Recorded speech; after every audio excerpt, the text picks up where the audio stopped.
చెరువు చేపల పులుసు. తగినంత చేపల ముక్కలను తీసుకుని తగినంత కారం, ఉప్పు, పసుపు వేసి ఈ విధంగా కలిపి పెట్టాలండి. కలిపెట్టి ఒక అరగంట పోయిన తర్వాత మనం కర్రీ ప్రిపరేషన్ మొదలు పెడదాం. దీనికి తగినన్ని ఉల్లిపాయ ముక్కలు ఈ విధంగా కోసుకుని, ఫెనుగ్రీక్, మెంతులు, కస్టర్డ్ సీడ్స్, తర్వాత జీలకర్ర,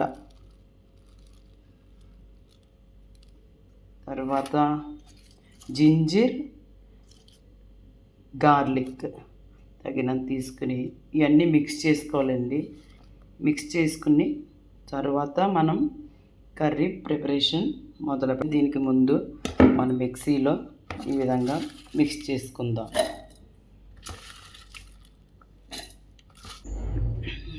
ఈ విధంగా కొన్ని ఉల్లిపాయ ముక్కలు వేగించుకుని తర్వాత మిగతా దాన్ని పేస్ట్ చేసి వేద్దాం.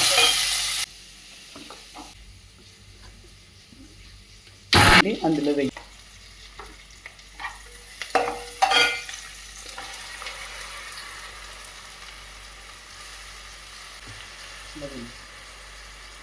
ఆ విధంగా కలుపుతూ ఉండాలి.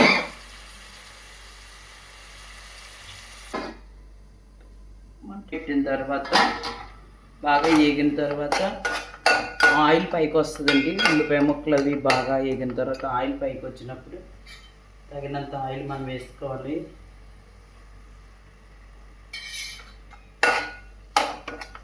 బాగా వేగిన తర్వాత మనం చేప ముక్కలు వేసి చింతపండు పులుసు వేయవాలి.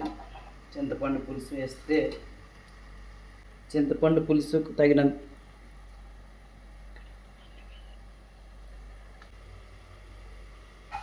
తర్వాత చేప ముక్కలు వేయాలండి. చింతపండును పిసికి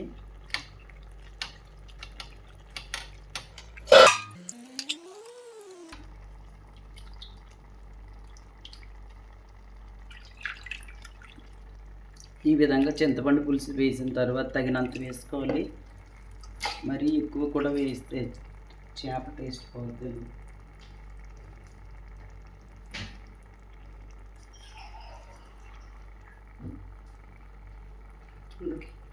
నమ్మకం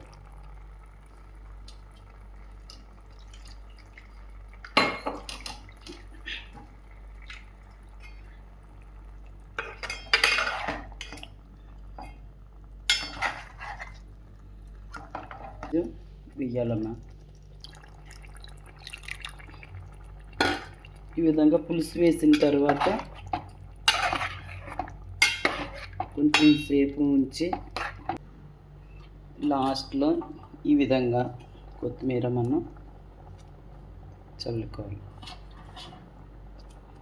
ఒక్క 10 నిమిషాలు మూత పెట్టి ఉంచాలి.